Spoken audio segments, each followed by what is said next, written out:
Okay, so in this video, I am going to show you how I laminate the HX200 photopolymer material onto glass. Now, I am by no means suggesting that this is the only approach to do this, but for me, I found that it works reasonably well. So the first thing I like to do is to clean the glass plate. So I take a couple of sprays of a lens cleaner solution. This is the Zeiss brand lens cleaner solution, and you can find it online fairly easily. Next, I then dry it off using a lens cleaner cloth. This is a microfiber cloth. You want to make sure not to use a paper towel because for one, that could scratch the glass, and secondly, it can also leave behind lint. And that is the exact opposite of what we are trying to achieve here, because lint, dust, dirt, debris, whatever, those can contribute to the formation of bubbles when we laminate the film onto glass. So as you can see, I am cleaning both sides of the glass plate, and this also improves the appearance of it as well.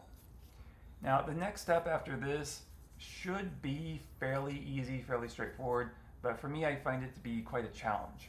And this is simply to separate the protective side of the film from the emulsion or the protective cover to remove it from the photopolymer film. So as you can see, this is the photopolymer film. I'll show it here in just a second. So here it is. And what I have found to be a helpful trick is to take a piece of tape and apply it to one of the corners. Now, prior to this, when I didn't use the tape, it would just take me forever, like literally several minutes, to try to get the protective cover off, and a lot of times I would wind up tearing a significant chunk of the emulsion off as well. So that was just, it was never going to work. So it wasn't until I started using this trick of starting with the tape that I had an improvement. But even with this, you can see I struggle quite a bit. Sometimes I get lucky and it comes off just right away, and it's very quick. And sometimes, as in this case, it takes me a bit longer. And unfortunately, I also wind up tearing a little bit of the emulsion off as well. So you can see that here shortly. But here it is. I start to get it separated out. And once it starts, then it's pretty easy. But indeed, unfortunately, I did tear a little bit of the corner off there. But sometimes it just happens. I'm sure I'll get better with it with more experience. But again, having that piece of tape there really, even with that struggling, that was significantly better than without using the tape. So next, I then start to get the top portion of the film attached to the glass plate. So I just try to secure it a little bit there. And this top portion is simply to get things started.